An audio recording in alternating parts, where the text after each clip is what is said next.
Here we go, Tuesday night, 10 minutes late. Waiting for the crowds to show up. All right, so what I have been talking about is the same old PR, which is public relations and the marketing. And that turns into sales. And before that, we talked about the VFP, which is your valuable final product. If I were to sell you this pen for $10 and you were to give me $10, that means that the pen is more valuable to you than the $10. So that's what makes it valuable. So last week we were talking about how do you make something valuable. So if you have a valuable final product, how do you make it valuable? And I was talking about getting out there and doing your public relations. So it occurred to me this week that I talk a lot about public relations and tell you to go do public relations. And I started thinking about, what do I do? How do I handle public relations? Public relations, the definition of public relations is good works, well known. Right? So what you're doing is you're going out and you're telling the public, this is what I do, and you're making it well known. Okay? But I neglected to tell you that I have a cheat sheet on why I do this, and I didn't realize it until I was thinking about it this week.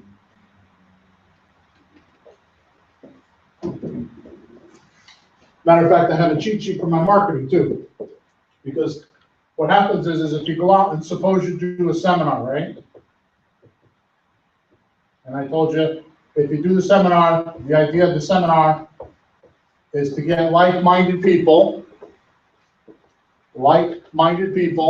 connected with you. So if I'm talking about real estate, and there's a bunch of people in the room that don't like real estate, then do I have like-minded people in the room? No. But if I'm talking to a crowd full of people that want to buy and sell real estate, then I have like-minded people. So as long as I connect with them, as long as what I say is what's real to them, then they're going to think that it's worth staying connected with me.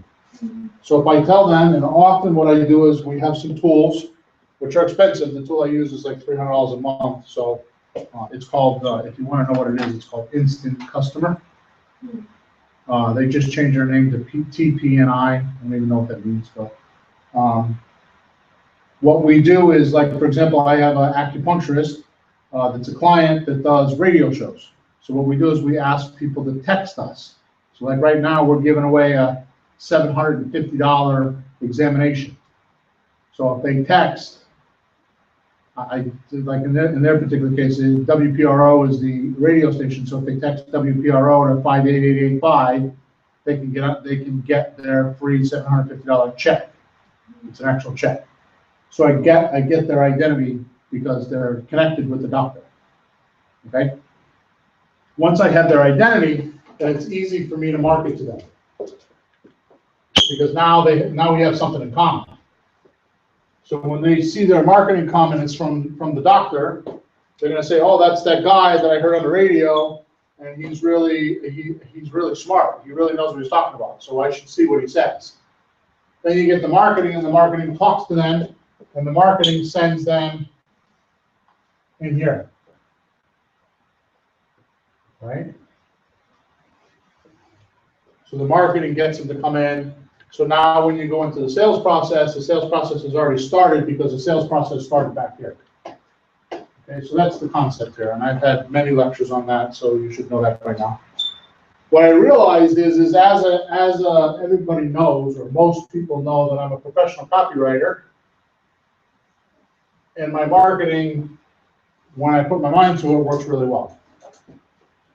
Okay, so I was thinking, what makes my marketing different than most people's marketing? This doesn't have a cheat sheet, but I've never talked about it. So there's a triangle. Dan Kennedy, who's a huge marketing guy, came up with this triangle. The triangle is called the market,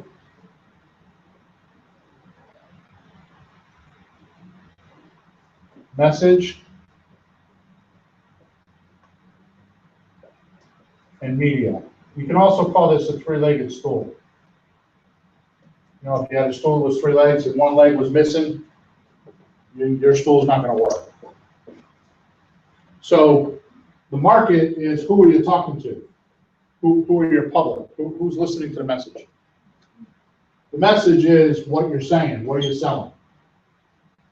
And the media is how you're getting the message out there and how they're communicating. Like the media could be a newspaper, it could be a magazine, it could be a radio show, it could be a book, it could be whatever, right? So you have to have all three and they have to match. The closer that they match, the better off they are. Okay?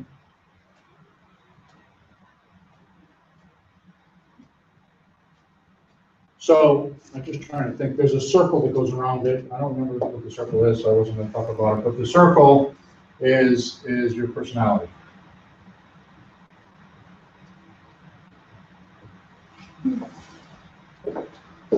Okay, or the tone level.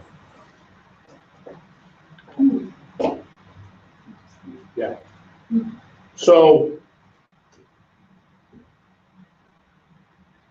what I have found is some people will spend a lot of money, some don't, a lot don't, or most don't. Let's put it that way. Most do not spend a lot of money. Most do not spend a lot of money on copy. Now, copy is in your message. What is copy? Copy is a compelling sales message that gets somebody to respond. That's what copy is. So it's different than a book. A book is information. That's not copy. Copy is written words, like a book, except it's a compelling message to convince somebody that they should do the call to action. Right? So technically, you start out an ad, you get attention with your headline, okay? Then you write your message, and then you have a call to action. It's a little bit more detailed than that, but what happens is they read through the copy like this. So the only purpose of any line in an ad, the only purpose of a line written in an ad is get you to read the next line. So if you have a compelling headline, they'll read the headline, and right below that, there's a compelling message, they'll read the message, and then if you've motivated them enough, they'll take the call to action, they'll respond. Right? That's what this is all about. Make sense? So there's a lot of work involved in that, and there's a lot of research, and there's a lot of different variables. I could probably do a 3-day seminar just on what's on that board, on all the technology of how to do that. But what I realized is that lately, I've gotten fat and lazy. So what happens is, how do I do it? And what's the magic or the secret formula? Because, and I'm not even like trying to be facetious about this. I'm just saying, what's the magic formula? Here's the magic formula. But I didn't realize I do it until I started thinking about it just recently. It's called the market. I'm going to call it the market to the message matchup.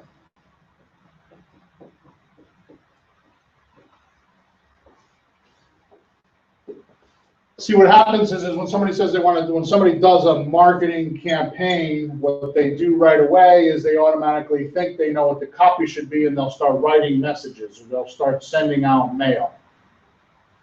Right? And that's why marketing doesn't work, because this little secret formula, I don't mean it's a secret, I just mean that it's just something that I just have not talked about. Because it just, I do it, and it was so simple to me.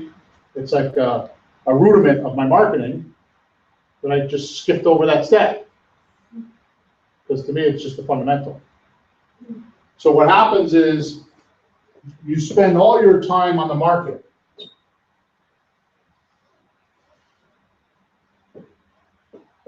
The more time you spend on your market and understanding your customer, the least professional the copy has to be.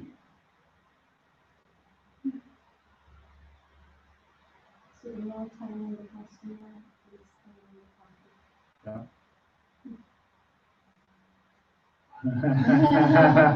twisting my brain. Okay. So let me explain. So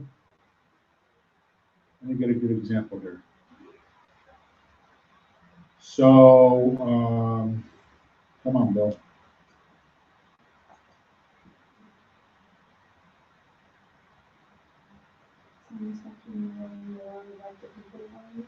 It's very niche. It's very niche or niche. So let's take my acupuncturist because I was talking about him earlier. So I could market and say, get rid of your pain. Because why would somebody go to an acupuncturist? Right, there's some symptom, they've been to it, most of them have been to a medical doctor. The medical doctor has given them medication. They're eating pills every day, they're taking drugs, and they've been doing that for years. It hasn't solved the problem. Bottom line is that they're not cured. Right? Because what's the definition of, well, what's the definition of a solution? Thinking you got the problem solved. Doesn't always mean you have the problem solved, but in most cases it means this. What should mean is the solution is problem goes away because you found the answer. And another definition of a solution is that you think you have the solution, but it's still there. Okay. So what I'm saying here is that so I could just market to the general theme, right? But suppose I were to break it down. Suppose I were to break down the demographics.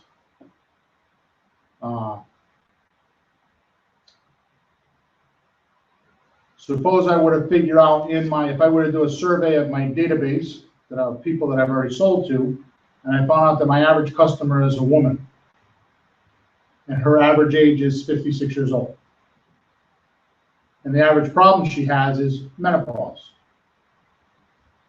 Okay? But I also do my demographics and find out that menopause sets in at age 55. Right? So suppose my marketing campaign, so now I'm not talking about pain. Right? So now I have what I call my avatar, my person that I'm writing to. Okay? Is a 55-year-old woman. Her average income is $60,000 a year. She's got 3 kids and still married. Okay? Her symptoms are she's having trouble sleeping at night. She's gained weight. She has headaches. She has some food allergies, right? So now, when I market to her, what's it going to be like? You're going to pinpoint those. I'm going to talk to her. You see? So what I'm talking about when you find your market like this is you narrow it down like that. And you hone it in. The copy doesn't have to be that fantastic. I mean, it has to be good copy, but it doesn't have to be as good if I wasn't talking to her. Right? So I'm going to write one campaign talking about just that. But just you're going to talk generally, that's what you're going to call. I'm going to talk to her, but everybody else is going to listen. Even though I'm talking to her, in my mind, she's sitting like I'm talking to you. She's sitting right in front of me as if I was talking to her. That's how I'm going to write my copy. Okay? So what I did is I took my market and matched it with my message. Right. So what happens is the fundamental of this whole thing that I haven't been talking about is who is your market? How much research have you done on your market? Because the next thing is I'm gonna have to figure out what media. So I'm gonna find out, what I'm gonna find out is that a 56-year-old woman spends 5 hours a week on Facebook. Or 7 hours a week on Facebook, let's say that. So she's 56 years old, okay? I said 55, but 56 years old. Her symptoms are, she's not sleeping at night. She keeps waking up in the middle of the night. She has hot flashes. She has gained weight and feels bloated, okay? And is moody.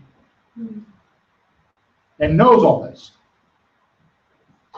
I also found out that she spends 7 hours a week on Facebook.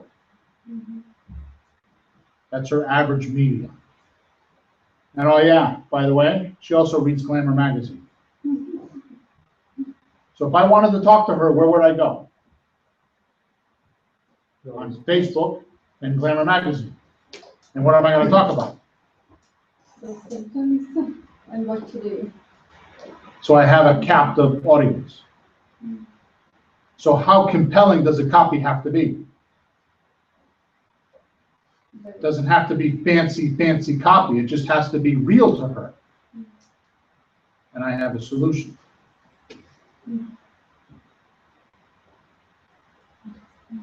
Right? So what I've been talking about in the PR is you talk to people, you go to groups and meetups. Remember I talked about that? You go to groups and meetups that are like-minded to the valuable final product. Not to you, but to the valuable final product. So that's what I was talking about. Was matching the message to the media. So the most important part of any marketing campaign is doing your research on the market. So if you're doing research on the market and you know who you're talking to and you know where your product is, this is the reason I run into this with search engine optimization. This is my whole life with search engine optimization. Somebody spends $3,000 or $4,000 on a website and thinks they're done. Well, take a chiropractor. Okay, I have a chiropractor in St. Petersburg, Florida. A woman. She's a hotshot. I think I went to her. Colette, Dr. Colette. Yeah. She's awesome, isn't she? Yeah. So she does chiropractic adjustments. So she does back injury. She does tailbone injury. She does menopause. She does stress. She does erectile dysfunction. She does food allergies. She does children. And she does pregnancy. Now, how am I going to build a website that she does all that? Because if I'm going to match the market to the message, how am I going to do that with one website?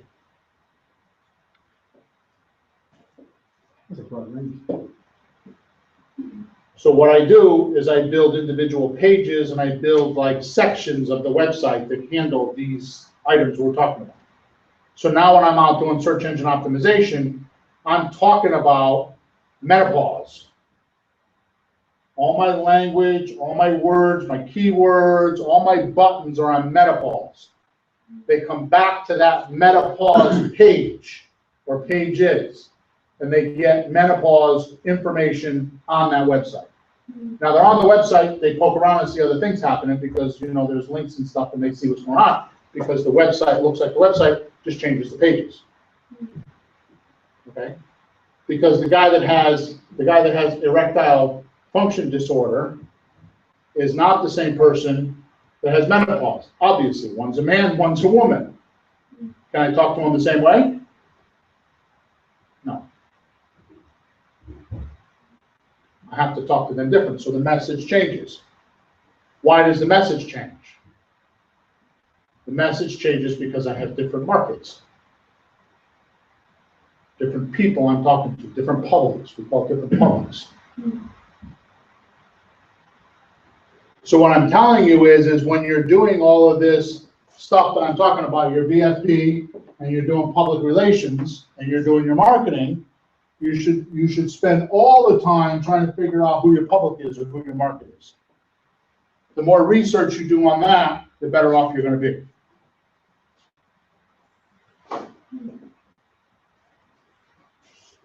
Make sense? What's that? Well, we haven't even gotten to the lecture yet. Now I'm going to show you how do you get a market? How do you find your market? I'm going to run through it tonight. I have to agree with that, because the last job I had, I embedded myself with the customer a lot of times. I went out to the field, I engaged with them what they did, I worked with them doing different things, to set the labs and stuff like that.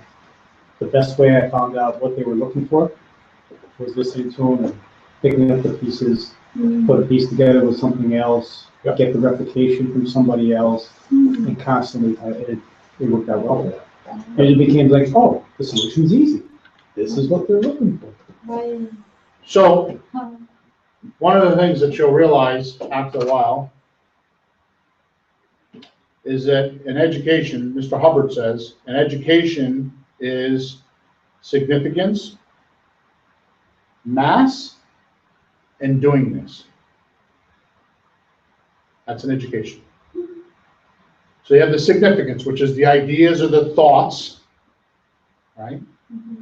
Mass is the physical thing itself, right? So suppose you're studying, as he says, tractors. You have to at least know what a tractor is and seen one, right? If it's a picture or a video or actual tractor, right? And then doing this. Unfortunately, our education system spends too much time on the significance and doesn't do the other two.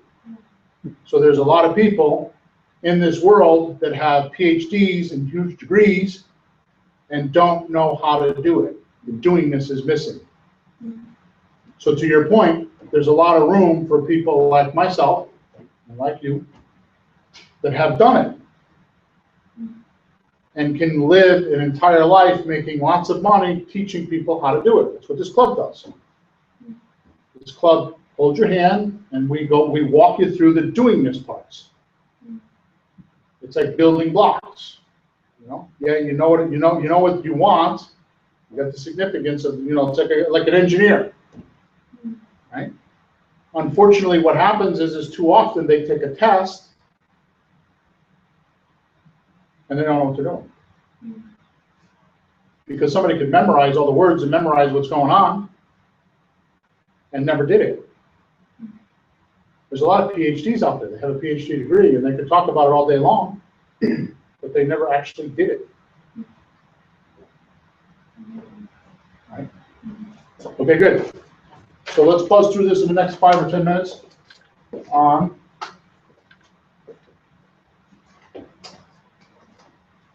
defining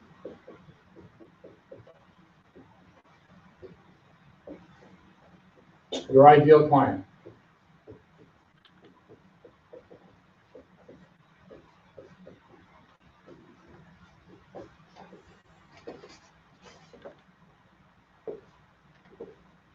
So the first thing you're going to talk about is you're going to talk about the demographics. Okay? And the points of demographics that you're going to want to get is age, gender, income,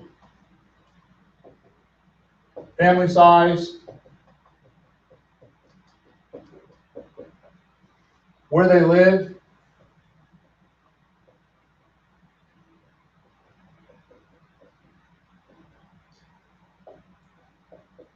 ethnicity,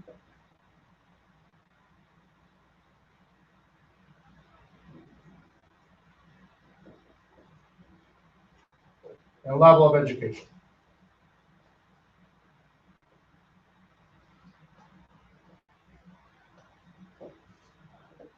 Those are demographics. Dan Kennedy, who's this guy, the guy that I talk about, my marketing guru, talks about a story he did when he first got in the marketing business. He was teaching people how to do this, because this is where I learned a lot of this stuff. He was teaching people how to do this, and he tells a story about how he had a carpet cleaning guy. This was 30 years ago. He had a carpet cleaning guy. And the carpet cleaning guy was telling him that his system didn't work. So he started asking him, well, what did you do? Well, I picked a 5-mile radius around my office because that was the easiest point for my guys to go do the work. So he told him to get in his truck and start driving the neighborhoods. When he starts driving through the neighborhoods, first of all, he finds that most people, they're living in a flat, like a house with no basement. It's not a big deal, but it was in Phoenix, Arizona. Most people didn't have air conditioning. And he drove between 5 and 6 o'clock at night, and what he found was most people were outside on the porch drinking cocktails before dinner. And, there were junk cars in the driveways and babies, crawling around the parts of the cars. And he goes on this whole dissertation of how the people were. Windows were open. Most of them didn't have air conditioning, right? And they were pretty much poor people, right? So his point was, he's sending the message to people that if they want to clean their rug, they would go down to Walmart and get a rug cleaner, and they would come home and clean it because they got a Christmas party. Other than that, it didn't matter to them. So the message and the message and the market weren't matched. So it wasn't that the marketing wasn't working, it's just that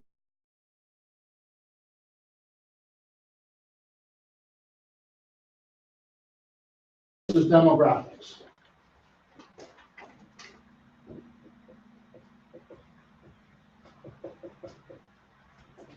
Okay. The next, which is a funny word, but it's used a lot in marketing, is physiographic.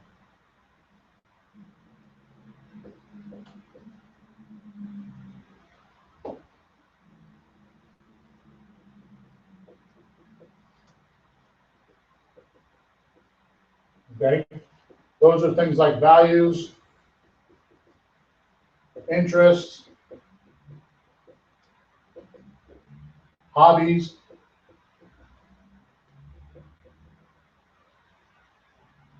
political affiliation,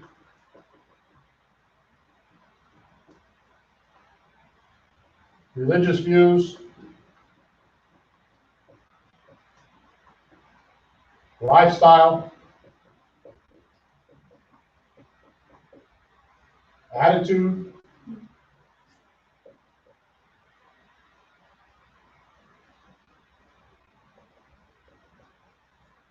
and personality.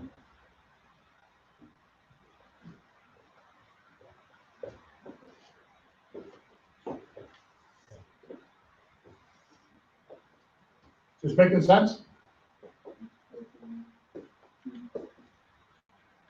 So it's physiograph information. I don't know why they call it that, but that's a big marketing term.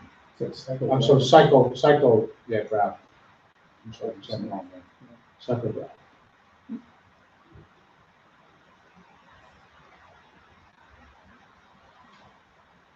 Okay. And the third one is the psychic. And again, I'm not crazy about these words, but they're marketing terms, so just to illustrate how they work.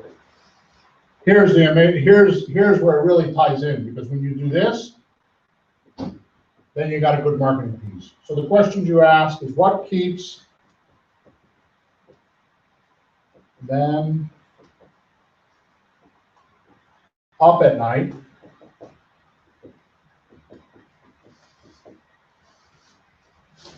Staring at the ceiling.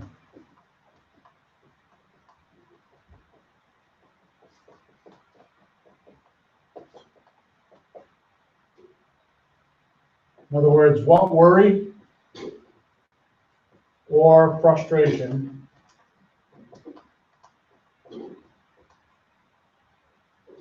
or pain do they have? Again, I didn't make any of this up. This is Dan Kennedy stuff. So,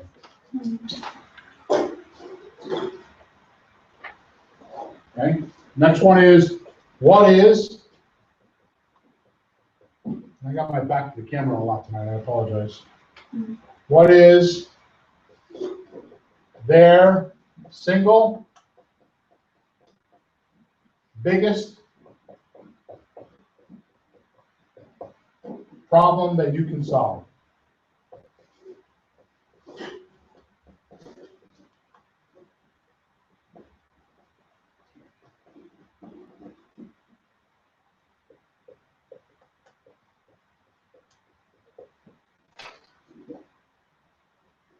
Okay? What is their single biggest problem that you can solve? Then, next one is what do they secretly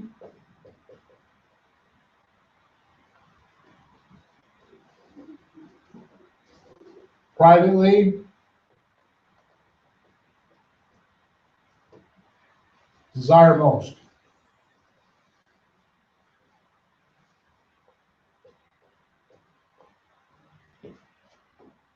And the last one is, if you fill in the blanks for them,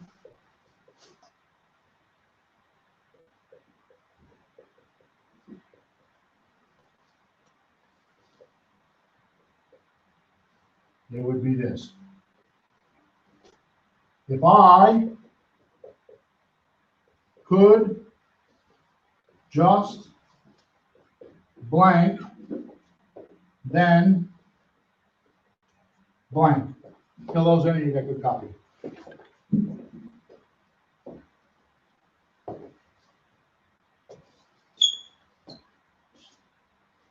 So the psychic graph is this.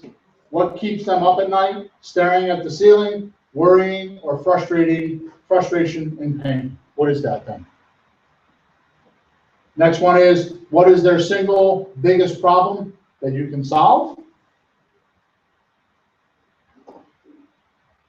Next one is, what do they secretly, privately desire most? Last one is, fill in the blanks for them. If I could just blank, then blank. What happened? Pardon? Give an example, just the last one. Okay, good. So based on what you were just telling me about your health, fill in that section right there, that question. If I could just blank, then blank.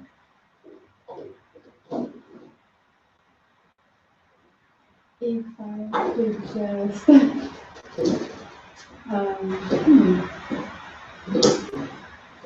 definitely something that I'm missing, like me personally, I have pain. Good. So if I could just not have a pain, then I would feel better. right, Like I'll I be would relieved. feel relieved, yeah. And so if I could just not feel pain, then I would be relieved. Right? So there's people, you talked about that interesting neighborhood, Yep. like the broken cars, Yep. children climbing there. Yep. So possibly the mother's dream would be, if I would have money to clean up the mess, then my life would be happier, more relaxed, or my children. You're doing it backwards. So, yeah, so we're talking about a carpet cleaner that's selling clean carpets. Mm-hmm. Does that woman want a clean carpet? No. Wrong market. Mm-hmm. So what does he have to do?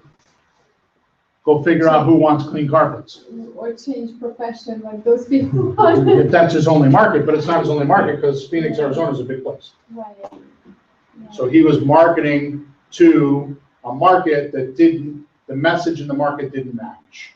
Right.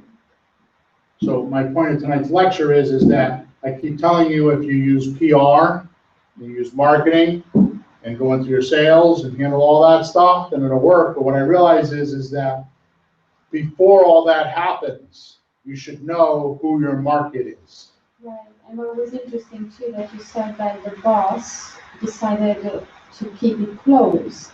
So that means that they might have to travel 2 hours. I don't know. Mm-hmm. But yes, those are the questions you need to figure out. Mm-hmm. Where is your market? And then go back to the triangle I just showed you, because then you're gonna have the market, and then you're gonna have the message, and then you're gonna have the media. Mm-hmm. You know? If the media is too far away, then maybe you have to change location for the business. Well, the media could be, maybe they don't read their mail. Because they have tax problems, they get nothing but bills in the mail, so they don't find it enjoying to go to the mailbox to get their mail. But they'll go on Facebook, or they'll go on YouTube, Or maybe the guy that's got the cars all apart, he reads Popular Mechanics.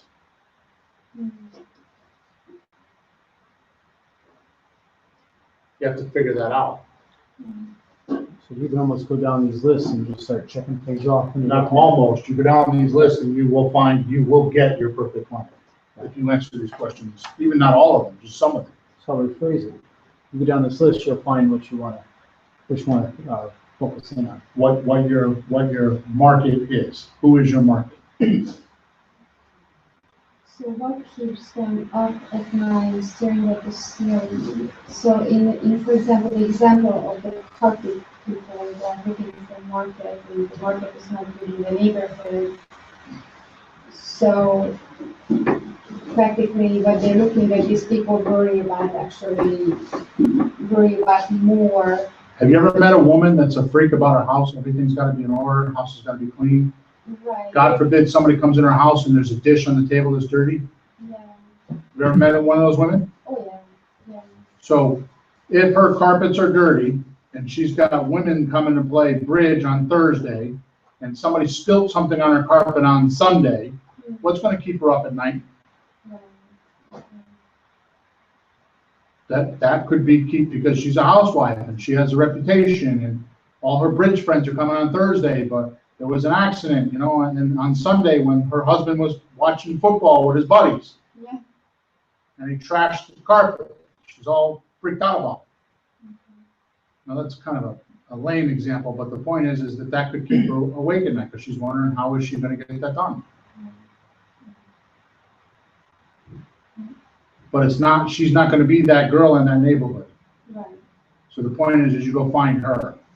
And I'm also going to tell you that probably, and I didn't bring it with me, but probably one of the best ways to find one of these customers, who your ideal customer is if you have been doing business, survey your invoices, your own invoices,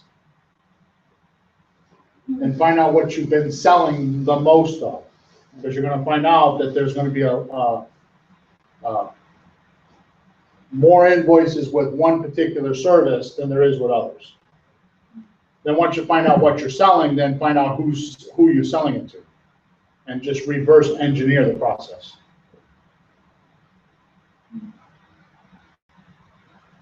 So in that kind of a business, like the cleaning stuff, you find out what supplies you're actually using more of. That's right. What activities you're going out on. That's what we got to do. Yeah, we get to check out that kind of information to go ahead and do the backwards check for the historical. Reverse engineer. As long as you capture that data. Yep. Otherwise, we just do a standard receipt or whatever. So we say, okay, did this X amount of dollars, we're done. You don't have any info. Right. To go ahead and get back on. Right. So now if you're going to go out and do your PR, who are you going to talk to? See? So how are you going to align? Who are you going to align to? You might as well pick the low-hanging fruit and maybe you go to the women's club. Maybe you go to the bridge club. Maybe you go to the country club where these women are. No.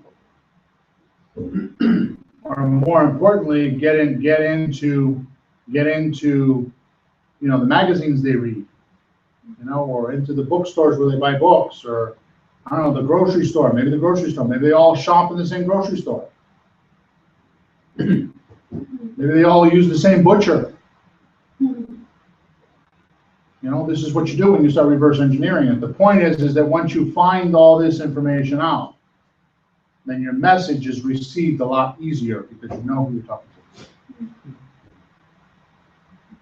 Just know people. Know your people. Know people that will buy from you and want to solve that problem. Okay?